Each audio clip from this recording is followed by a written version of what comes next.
bathroom whilst driving, speeding, and one for negligent driving. The most interesting point to come out of this fact is that the RTA has miraculously allowed her to keep her license.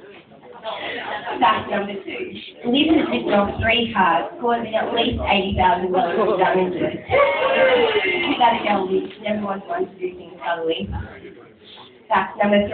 It was not a coincidence that Liz's dad opened up JP's brush retailers around the same time that Liz got her license. In fact, Liz and her victims were the main customers for his business. Fact number 4. Liz once drove to the barrier to the M2 toll gate. She didn't really see the point in stopping, not even when it dawned on her that there may have been cameras and that she was driving a loan car from the picture dealership. Fact number 5. Liz hit both a pedestrian and a cyclist. Accidentally, of course, they came out of nowhere. The final fact for Liz driving. The cause of all these lapses in judgment are a direct result of a very serious condition that Liz suffers from, known as road rage. This road rage, or unprovoked aggressiveness, as we like to call it, is not limited to the road, but also transfers onto the netball court. For example, Liz tends to barge her opponent and then looks genuinely confused and surprised when the other player falls to the ground and she is pulled up for contact. Newsflash, Liz, netball is a non-contact sport. And on to the boys.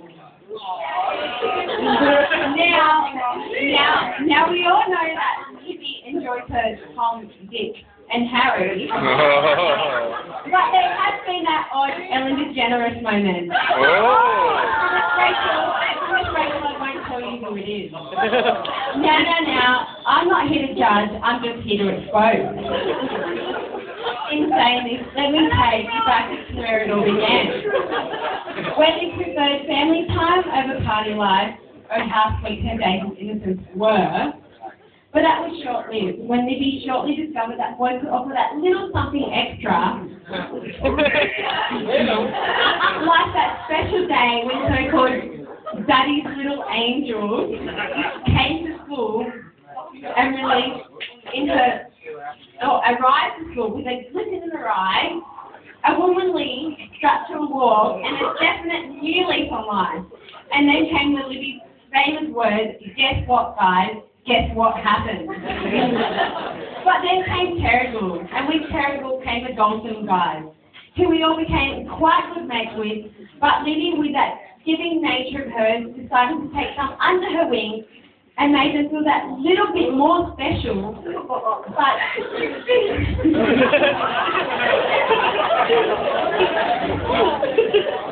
and which I am, just to name a few, and I mean just a few: Mike Kern, Duffy, Tim Rudenberg, Timmy Francis, Palmer, Jeff, Sandy, Priesty, Jimmy, and Brent. But this is just the beginning.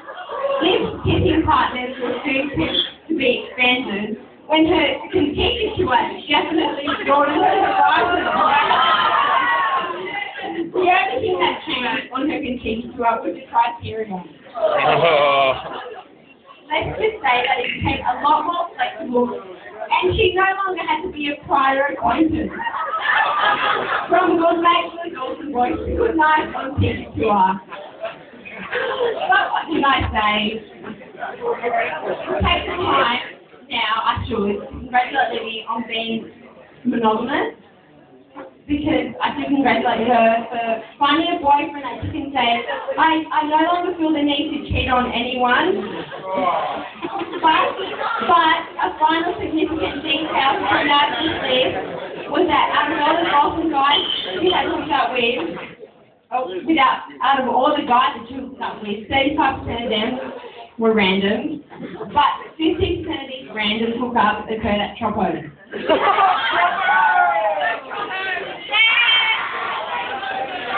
But when we discovered what these guys actually looked like outside the bar, it was guaranteed she would say to us, but it was dark.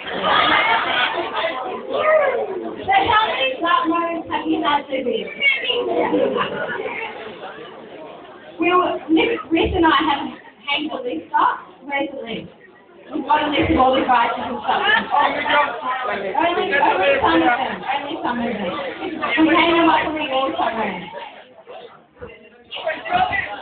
It has been said that you admire those qualities in your friends most that you're lucky in yourself. I'm telling something really serious here, heartfelt. I admire Liz for her honesty. She's the person who says exactly what she is thinking. Whether you like that or not, you do respect Liz for it. I recall a trip to Canberra way back in '09. There were about 10 of us girls who went on this trip. I was sharing a cabin with Lbby and 3 other girls. And Liv announced to all of the girls in our cabin, we are all so lucky to be staying together because we are the pretty cabin.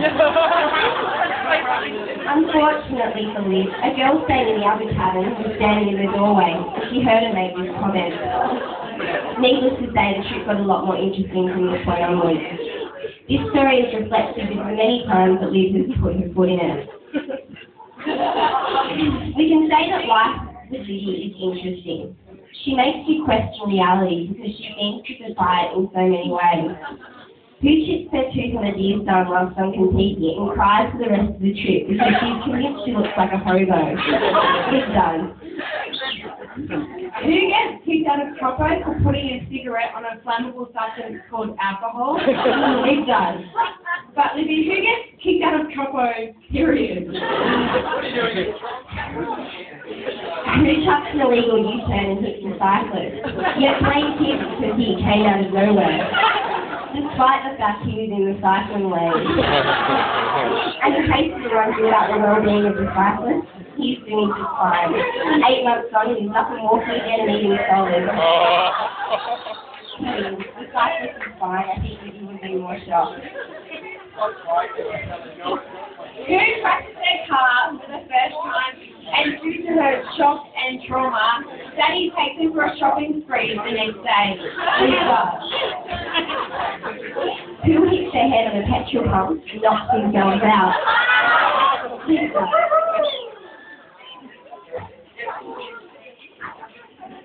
Who brushes their dog's teeth with a toothbrush and wipes his poopies with toilet paper?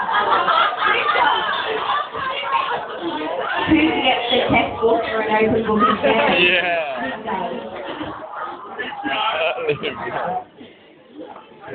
Overall, Liv, despite the fact that you may wear waist-high pants, nearly neck-high pants, and yet we can still manage to have the twins of that bum crack of yours, we still love you. And despite your miraculously fake tanning from albino to just not so pasty, yes, Lbby, we still love you. Lbby, you're a great friend. We love you. We adore you. You're gorgeous. You know, we love the fact that you choose kick before dick. We always love you. On behalf of all of Lbby's friends, we'd also like to thank Liv's parents, Jude and Marisa, for having us here tonight, and also for their generous hospitality over the years. In conclusion, we would like to wish Lbby a happy 21st birthday. We want to thank her for the laughter, her friendship, her honesty, and for not hitting us with her car.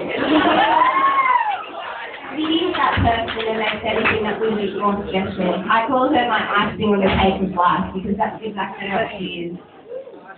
When you're out with her, you know you are guaranteed to have a good time, or at least come back with a few good stories to tell. Liv, we love you, and we look forward to many more times to come. Happy birthday.